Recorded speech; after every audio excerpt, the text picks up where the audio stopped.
This podcast is a quest for well-being, a quest for a meaningful life through the exploration of fundamental truth. Enlightening ideas, insights on physical, mental, and spiritual health. The inspiration is love. The aspiration is to awaken new ways of thinking that can lead us to a new way of being well. Welcome to Body, Mind, and Soul Healing Conversations.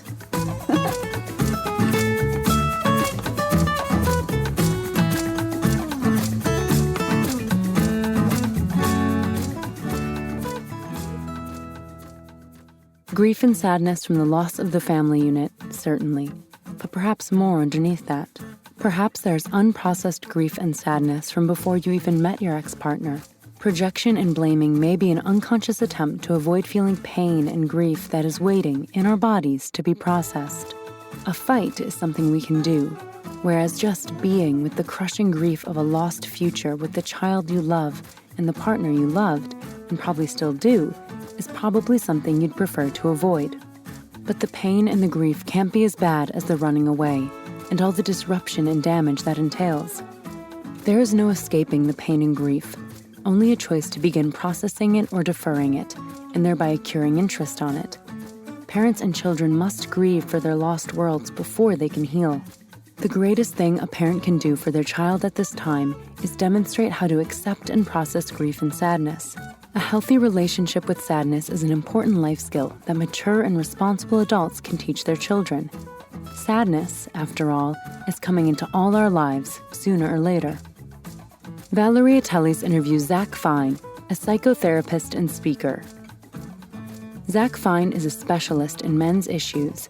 He supports fathers through the trauma of losing contact with their children against their wishes, and came to this work through his own experience of estranged fatherhood, which included mental and financial breakdown and a stressful court case in which he represented himself.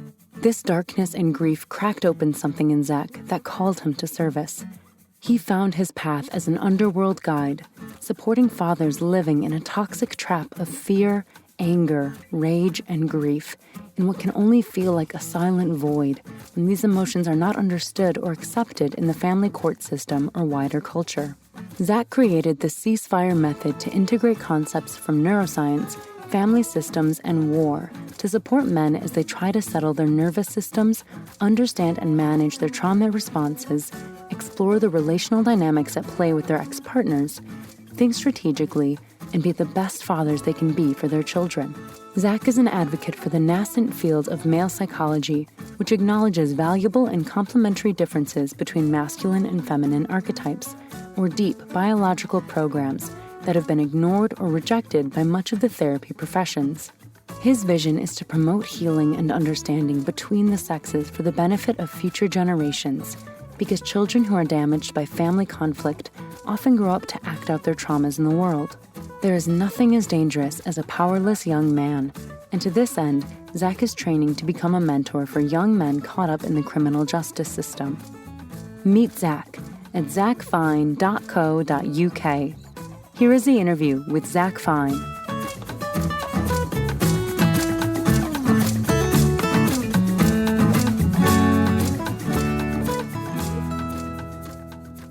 In your own words, who is Zach Fine?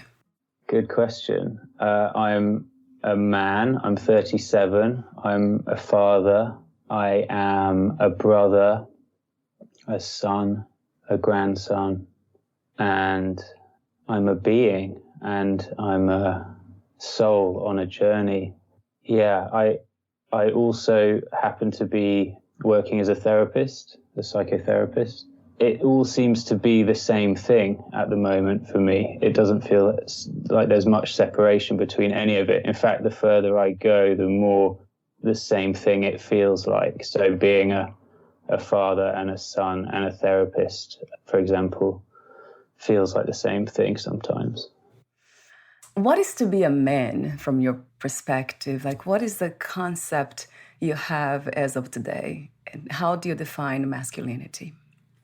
So for me, and this has been a real journey for me, where I am now, for me, masculinity is about growing into maturity and accessing joy and, I guess, kingly qualities. I'm thinking a lot about that. There's a sort of neo-Jungian perspective on masculinity, which I've really taken to in the last couple of years. And so there's, in that way of thinking about it, I don't want to go too far into this, but very quickly, there's 4 quadrants. One is the king, one is the magician, one is the lover, and the other one is the warrior. And growing up, I really identified a lot with the warrior. So that's I guess anger is the access, the sort of gateway emotion to that.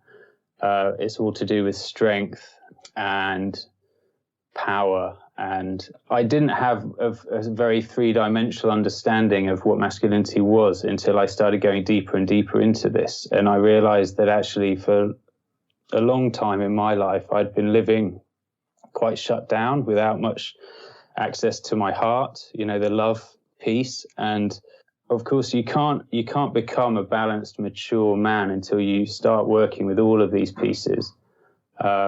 And, the magician is another one that I can identify easily with the magician and the warrior, but maybe not so much with the lover.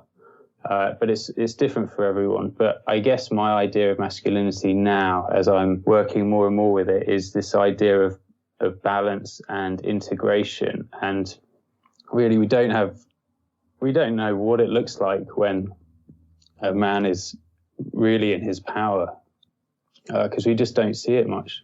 I love this idea, this vision of balance in whatever way, being a woman, a man, being in a world. What would that look like, Zach? Do you have some ideas? Could you describe what a balanced man would look like in this modern world? Yeah, I mean, I could use the idea of a king. You can have a tyrant king who is jealous of his power and wants to crush any potential rivals. If you think of King Herod in the Bible story, he gets all newborn males slaughtered because he hears of Jesus being born. So that's one extreme. And I guess if you think of the king as a sort of apex of all these integrated energies, I don't want to get too technical, but it's a useful way of thinking about it. The king is all about blessing his kingdom. So all the creatures and people and beings in his kingdom, he wants to bless, and he's almost channeling joy. It's not power over, it's empowering his flock, his people. So if you think, what would that look like in today's world? It's a man who inspires. He's a leader. It's about leadership. I think it comes back to leadership. It's not necessarily about equality, but it's about a way of using power that is generative. So he's a successful king in the olden days would have bestowed fertility on his kingdom. So it was a sign to the people that he was a good king if there were bountiful crops and the people were happy. And it's a sort of almost a cosmological state of grace that you can think about getting into. And it doesn't really matter what that is. I think it could be a very humble life for a family man on the one hand, or it could be a CEO who's really looking after his people and his clients and his environment and so on, What do you think is the purpose of the human experience? Why are we here?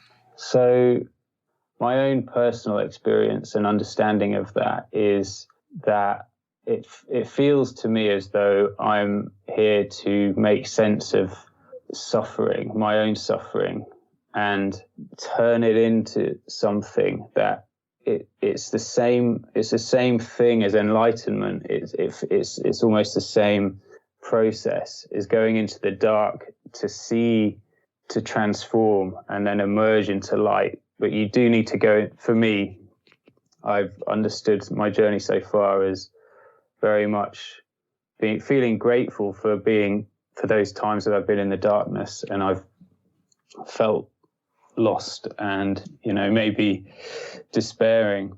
And actually there's nothing wasted. So I'm coming more and more to this place of feeling just so grateful for all the lessons. What are some of the misconceptions we have about healing, Zach? I think, so maybe just before I get right onto that, I think for me it was a really helpful reframing. A friend of mine wrote a book about, it's called The Snake in the Clinic, and it really helped me shift my perspective on human illness and disease and suffering, because going right back to ancient Greece, we for a long time, and we allopathic medicine has forgotten this, but holistic practitioners haven't, which is great. But there isn't really a problem with death or feeling ill or having a disease or having an injury. This is what it means to be alive.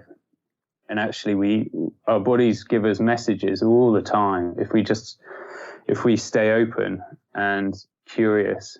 And I'm so grateful for that perspective, because I notice every time I get something, I've got a slight pain in my left knee at the moment, and I sit cross-legged when I'm working, and normally that's completely fine, but this week it's just been really hurting, and I'm just wondering what it's about. Like, why is it my left knee? What was it about the moment that I got that injury? Because I'm not sure if there's just totally random occurrences. I think we put ourselves in situations, and it's a constant feedback loop of consciousness.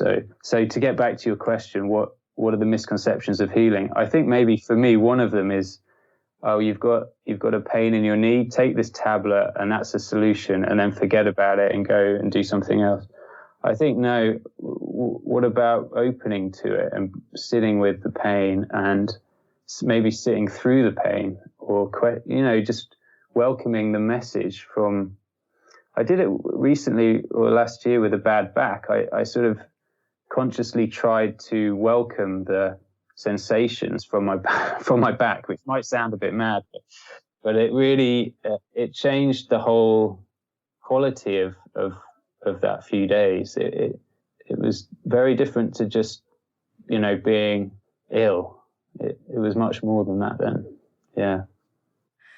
And it is about feeling the feelings. I love when you say this something that you say in one of the articles you sent me, said on your website, says there is no escaping the pain and grief. So you clearly say that there's nowhere to go, because it's here now, and it is to be experienced in a not pushed way. And we often do that naturally. It comes with the, let's say, it's almost like that, the fear mechanism of the body. Being in the body then requires that protection mechanism. So whatever doesn't feel right, we will naturally push away. But then transcending that, Zach, is that something that it takes depth of spirituality, of self-awareness and those deeper realizations? Or can we learn any of this without spirituality? That's what I wonder. Yeah, I mean, I think we can all do some breath work. It takes no time. Do 2-3 minutes of breathing, and you can start to regulate your own nervous system. And really, this is just pure biology. If you're a complete atheist and you're not interested in spirituality, that's fine. You can still access. We're very complicated, beautiful biocomputers who have this. A lot of us walk around because, like, as we were talking about before this conversation, we both had quite hectic days, and we get overstimulated and our nervous systems get activated, and we just get stuck in this kind of churn so easily. It happens to me all the time, and I have to keep remembering, let's just do some box breathing, 6 seconds in, hold it, 6 seconds, 6 seconds out, hold it. do that for 2 minutes. And then that's kind of like the entry level thing. And then if you want to go deeper and deeper, you can do meditation, and you can sit there without moving for an hour or more. And it's transformative because it changes your heart rate, it changes your nervous system state, and it changes your brain waves. And you can almost move out of this little box in this little specific time and place that you feel trapped in, and you can go back into the kind of infinite space. And we can do that whenever we want. It's just really hard to remember sometimes. What do you love most about being in a human body?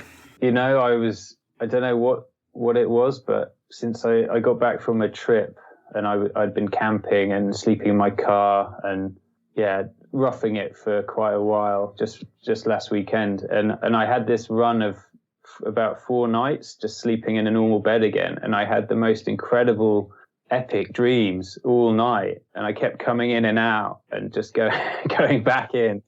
And it carried on last night as well. And I just, there's something about being in a human body that seems so contained and so, what's the word I'm looking for? So contingent on everything right here and now. But then it's such a paradox because as soon as we go to sleep, we can just go off traveling in this.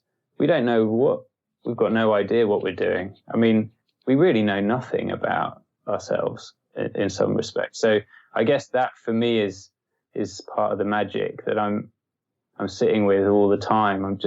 I'm going into these spaces in my sleep and in meditation and in the ocean. I go in the ocean a lot, surfing and walking in nature. And it's the mystery. I suppose that's the word, is the mystery of what it is to be in this dimension, in this body. And yet this is clearly not the only thing that's going on. You are a psychotherapist.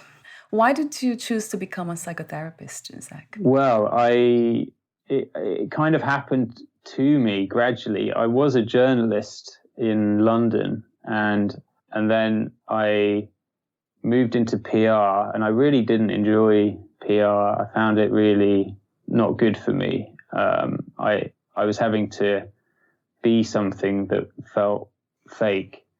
And that was one of the reasons. There were other reasons, but that was one of the key reasons why I had a breakdown. I had no insight into what was happening to me, but I went to my doctor and I said, I'm waking up every night covered in sweat. My bed's just completely drenched in sweat.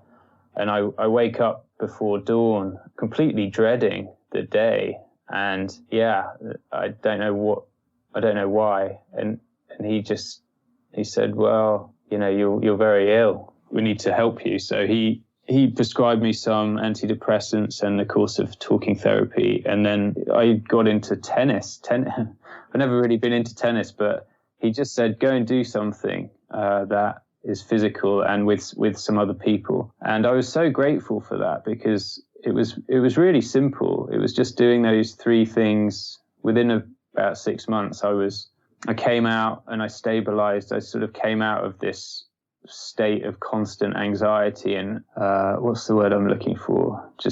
I can't get the word, but hypervigilance, I suppose, is the word. Just this uncontrollable cycle of negative thinking where I was doubting everything, all my decisions. If I made a decision, I would think, that's the wrong decision. I should have done the other thing. So then the next decision was already muddled because I wasn't present. So it was just these classic kind of cognitive impairments that you get with basically having your system on high alert for chronic periods of time. So that was my first really wake up call to the fact that this is a thing. Before that I'd had a partner who had really been struggling with similar things, and I just hadn't understood what she was going through. So anyway, as is quite common, when I recovered, I felt like I wanted to go into that space in somehow and help people because I knew what they were going through in a way. So I started working with the Samaritans as a volunteer, and it's an organization that just takes calls all 24 hours a day from people who are feeling suicidal. I don't know if lovely is the right word, but it was an amazing 2.5 years. And that was just on the side. It wasn't my real job, but I was just doing it it just felt so meaningful. It was so much more meaningful than any job I'd ever done. And in the end, I just wanted to find a way of doing it more and getting paid for it. So then I began training. So you work with grief and healing of separated fathers, and you also have created the method called ceasefire. So talk to me about the connection between the methods. What do you do, the method, and why to work with grief and healing of separated fathers? That has to do with your own story too, right? Yeah, sure. So again, this is just me, I guess, responding to my own life experiences and turning them into something that makes sense, or finding a way of, creating value out of that. So yeah, I suppose it's like I said at the beginning. It's all connected. I try and make it short, but I had a really acute period of emotional trauma and pain a few years ago. Me and my partner separated, and that wasn't a surprise. We talked about it, and she left, and she took our child away with her, that's what I was expecting. So that was painful, but it was okay. And then I was expecting to settle into a routine of contact with my child, and it didn't happen. The routine contact just didn't happen. The situation became very fraught and mistrustful and toxic, and we got stuck in this conflict which we couldn't get out of. None of the tactics that I was using helped. So at the time I didn't have much insight, so I just doubled down and escalated things. So we went to family court, and it escalated again, and she spent a lot of money on blocking. Basically, it doesn't matter what the details or the content is. It's very depressingly common, but basically there wasn't an exchange. There wasn't a positive, productive exchange of like, how can we fix this? It was more about just blocking and trying to overpower the other side in different ways. And so we wasted a lot of time and energy, and our child obviously lost out because we were stressed, and all of that was. From my perspective, my experience was I thought that I thought my relationship with my son was under threat. So your question was about grief and the methods in the ceasefire method. So yeah, I guess me walking through that, it felt like an initiation, really. It was like I was representing myself in court, and it felt like if I got it wrong, then I was going to pay the ultimate price. I was going to lose my son, and it felt like that could have happened. Thankfully it's all okay now, and everyone's getting along, and there's been a little bit of healing starting to come in, and I'm sure that's going to continue. I feel really positive. But my main insight was that there's this kind of rational, logical way of talking about a legal fight, which you have to do in this country anyway. And at the same time, there's this massive soul trauma and biological response to, if you take a child away from a parent, that parent is not going to be able to relax until that situation is rectified. But if everything that parent is doing to rectify the situation isn't working, then it's like this kind of prolonged ruptured attachment, which is actually an impossible way to exist. It's life negating. It doesn't even I think it will kill you if you don't get out of that eventually. You know, I've seen men who have physically, you know, one guy I worked with had Bell's palsy on his face. Like one side of his face was basically not working. Another guy was going blind, and he was told by his doctor that was because of chronic stress. He had been fighting for 12 years in court to see his son. There's other guys that have Crohn's disease brought on by this. Many guys just kill themselves. I mean, I saw a statistic that showed that, I'm not sure if it's verified, but it said a third of male suicides were men who had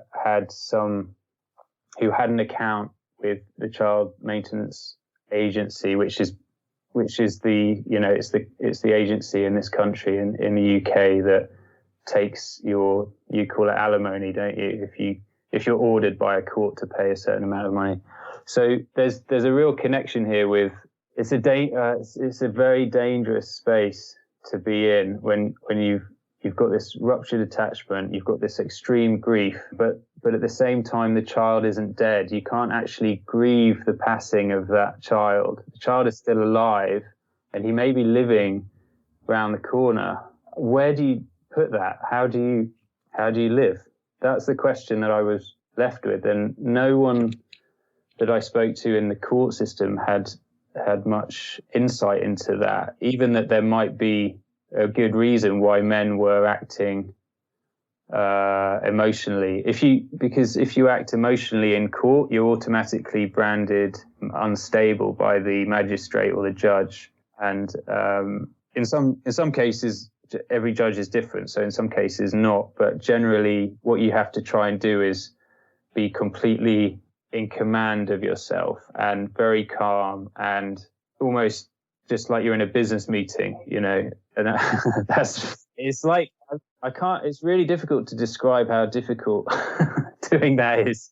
It's really hard. So where I started the ceasefire method with a group of guys, and I was really I had a hunch that if I had been given certain pieces of information and certain perspectives and a therapeutic space when I had been going through it, I probably would have saved myself time and money, and my ex time and money, and both of us a lot of stress and heartache. And, you know, the wider family network starts to break down when the hostility gets really bad and there's acrimony. You know, there's those wider familial links that start to break down because people can't keep bridging both sides. So that's a tragedy for the child. So my intention, my real aim was, how can I get to these guys in time? And it's not like I can wave a magic wand and completely fix everything, but the first thing is to stop making it worse. And you can do that as a father. You can't control what your ex is doing. That's fine, but you can control everything that you're putting into that dynamic.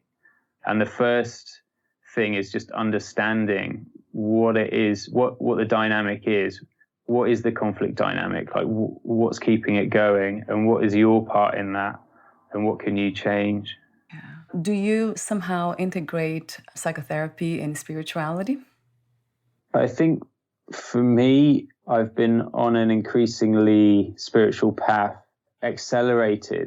really accelerated by this big fracture, big cracking open that I experienced when my relationship broke down. I was actually wandering around Israel. I couldn't bear to come into my house that day after my ex and my child left.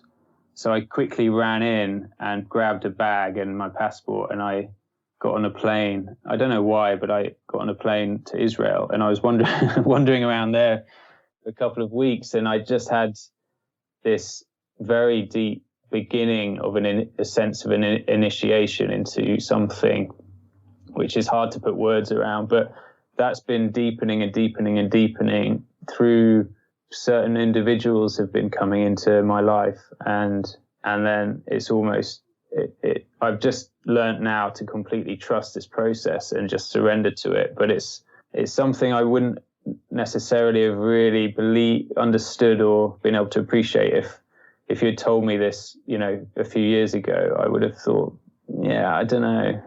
But that's just my personal journey. And I think that just comes through in any work you do. If you do feel like you have a relationship with the divine or the source or whatever you want to call it, then that will just come out, that will emanate in your relationships and in your work, whatever work you do. It doesn't make any difference.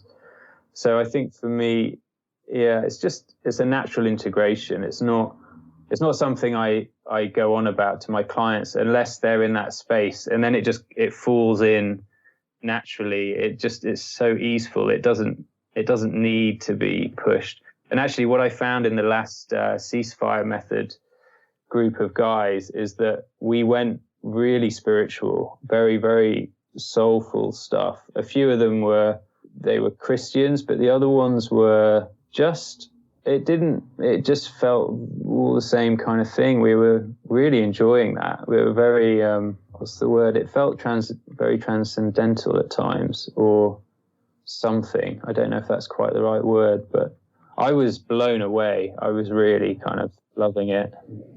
Yeah, that's beautiful to hear. Communities, men coming together. Women, we do that naturally, but men too, right, Zach? You tend to come together and support one another. I have seen that with my husband, and in his past, how many men helped him, and he talks about them highly. As you talk about so many men in your life, and you have this beautiful blog post that you sent me. It's called "A Thank You to the Men in My Life on International Men's Day." So I think you mentioned you want to read. I'd love for you to read a passage on that blog.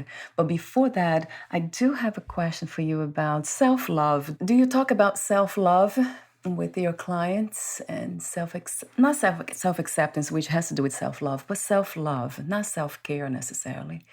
Yeah, I really do. Often this work comes back to our inner child, and I've actually got a picture of myself when I was 3, just on my on a set of drawers just to the side of me as I'm talking to you. And for me, that was getting in touch with that little boy was so transformative for me, really connecting with him in different ways. I found an old toy, found this old wooden snake that I used to have, and doing different practices to remember that I'm carrying him around. He's inside me, and I'm parenting him now. He's okay. I just need to reassure him. And if my clients are ready for that kind of work, it's such a relief to remember that we're okay. We made it. Our little children made it, but they might not realize. They might still be scared. And so I see with everyone's got a way of getting in touch with that child. And some of my clients might be artists who just they don't feel like they can work at the moment, and they're all shut down, and it's to do with trying to stay safe and not opening up. And it's different for everyone. But the self-love piece is always for me around remembering that, you were born as this perfect baby, this like amazing thing. And that's you, that's still you. We can become so hardened and jaded, can't we? Forget that. I have a few more questions for you, Zach, but before I ask them, please read a passage or even the entire blog post that you have written. Maybe I'll read the whole thing. So, like you said, I wrote this, I published it on International Men's Day, a thank you to the men in my life. Growing into manhood is confusing and a little sketchy, don't you think? At 37, living without my children and in a second career as a psychotherapist, it feels like there has been no shortage of pain in my life. But writing this has reminded me of the abundance of support we have around us at all times, if only we remember to notice. Despite my frequently unwise and dangerous behavior as a youth, older men consistently had my back with a guiding hand, a voice of reason, and a lot of love. I'd like to say thank you to a few of them, because on November the 19th, it's International Men's Day, a day to celebrate men's contributions to our lives. Thank you to Roger Mansfield, the former British surfing champion, for teaching me to surf when you were going out with my mum. It changed my life. I was 10. You even did a video recording of me surfing to show me my technique. Thank you to my best friend's dad, John Conway, rest in peace, the man credited for bringing the World Surfing Tour to Newquay and founder of Wavelength Surfing magazine. Thanks for taking me seriously when I didn't take myself seriously, giving me advice about drugs, saying it's always a trade-off. What you gain in one way, you lose in another. And being so good-natured about our horrible drunken behavior in your house.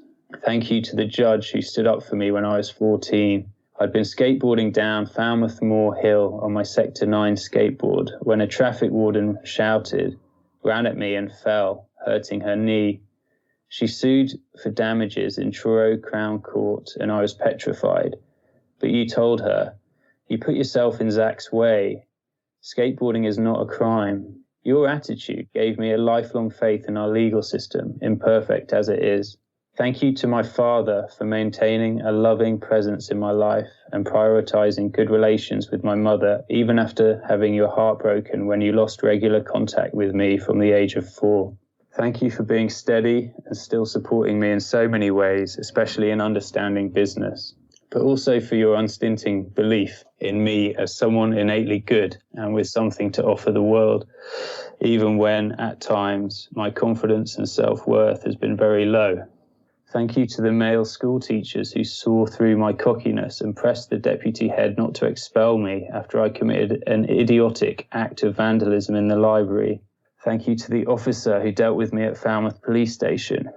I was 17, drunk and stoned, and decided to drive to a beach party. I took my mum's car without permission or a license. I got halfway, thought better of it and turned back, then crashed into a hedge. You held just the right tension between a reprimanding authority figure and a compassionate elder. I went to university a week later and started a new life, unplanned. Thank you to my Uncle Steve and my granddad for always being there as I grew up just around the corner. You showed me how to fish badly, bet on horses, and stay up late to watch boxing matches, none of which I found interesting. But it didn't matter. You made me feel like I belonged. Thank you to all the men who patiently endured my incompetence, unreliability, and self-absorption in the jobs I had as a teen. I was so self-conscious, anxious, and or stoned that I struggled a lot, but you were always kind to me. I'm remembering the gentle South African handyman at the Falmouth Hotel. You were in your 70s. You took me under your wing and told me stories about your life on the road, which inspired me to travel through Latin America for a year. Thank you to my sister's partners for welcoming me into their lives, cooking for me and encouraging me as I broke up with girlfriends, got too drunk, behaved selfishly, and made my way in London in my 20s. There was a place to crash at your houses, and I knew that you got me in a way that my sisters couldn't. Thank you to the men who trusted me more than I trusted myself by giving me responsibility when I began my career in newspapers. I was so nervous. I'd go between overwhelm and cockiness, but you held me steady so I could provide for my daughter. Thank you to Ray, rest in peace, Ray. You were kind and supportive, even though aged 24, I got your daughter pregnant and left her. You made a permanent difference to the relationship I have with my daughter. Thank you for my grandpa, rest in peace, who died on October 17, 2020, aged 93, for your confidence in me and for making me laugh. Thank you to SN Goenka, rest in peace, who taught me how to meditate, and to Chad Vara, rest in peace, who founded the Samaritans, which changed my life. Thank you to the GP, who told me I was depressed and what to do. about it. And thank you to Kevin, my counseling teacher, who encouraged me to explore masculinity and called me out on my mean behavior. Thank you to the man I saw removing the mud and moss out of the crevices between the pavement and the curb on my road. To the men who collect my rubbish every Monday morning in all weather, and the men who keep my water and electricity working. Thank you to the men who built the building I live in and the car I drive, the phone and laptop I use, the wetsuit I wear and the surfboards I ride. That was hard. Wow. Yeah, you got me emotional. Thank you for being a healer, which is he who heals himself. So thank you. And my last question is, what is another word for healing? Expanding. Expanding. I love that word. Thank you so much for your presence, for sharing you and the wisdom, this timeless wisdom that flows through you, the work you do, and everything else in between. Thank you. Thank you so much for having me on. Appreciate it. And before we say goodbye, where can we find more information about you, your services, products, and future projects? Yeah, you can go to zacfine.co.uk. That's my name is spelled Zacfine, zacfine.co.uk. Yeah, you'll see everything on there about what I do, and I'm interested in new projects, but I'm so busy at the moment. I'm just working on the next intake for Ceasefire, but I do also work with people individually as well. So yeah, you can reach me through my website if you want sessions. I work on Zoom. Yeah. Wonderful. I'll have the link of your website on your podcast profile. Thank you so much again, Zach. And we'll Thank you. Soon. Bye for now. Bye.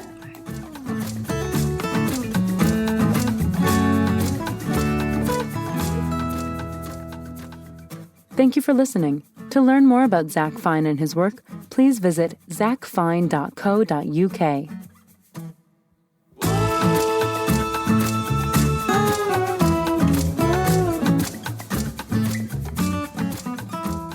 To learn more about this podcast, please visit fitforjoy.org/podcast. Thank you again for listening, and bye for now.